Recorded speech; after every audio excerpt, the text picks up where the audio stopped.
Šodien parunāsim par to, kāda starpība ir starp melnu uzvalku un smokingu. Būtiskākā atšķirība starp smokingu un melnu uzvalku tie, protams, ir atloki. Melnam uzvalkam ir pamataudums, ja, uz atlokiem, tad šeit ir noteikti atlases. Varbūt ar tādiem spiciem stūriešiem atloki, varbūt šalveida atloks, kur stūrīšu nav. Arī kabatas klapīts ir no atlases, ja, tādam jāizstās smokingam. Īpatnība vēl ir tāda, ka pogas ir arī apvilkts ar atlasu.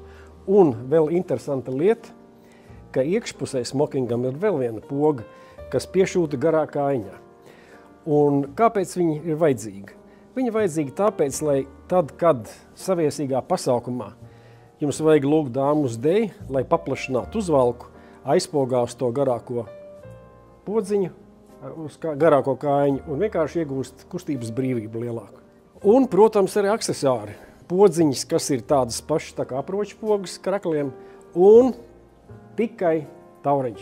Nekad nedrīkst būt kaklasaite, arī melna.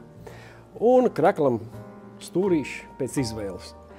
Toties melnam uzvalkam šeit ir brīvība. Mēs valkam jebkuras klāsas kaklasaiti, kas pieskaņot dāmas kleitai, lakatiņu skaisti, apavi, jebkuri, kas skaisti izstāsta melnu, bet ja salīdzinām ar smokingu, tad tikai melni one cut apavi. Citas krāsas apavi nedrīkst būt. Vēl viena lieta smokinga, kas atšķirās no uzvalka, tā ir kamerbanda, kas šeit ir uzlikt. Ja? Viņa aizstāja vestīti. Klasiski jābūt baltai vestei smokingam, bet šis ir tāds vieglāks variants, kur vienkārši ir saucamā kamerbanda, ja, kas aizstāja vesti.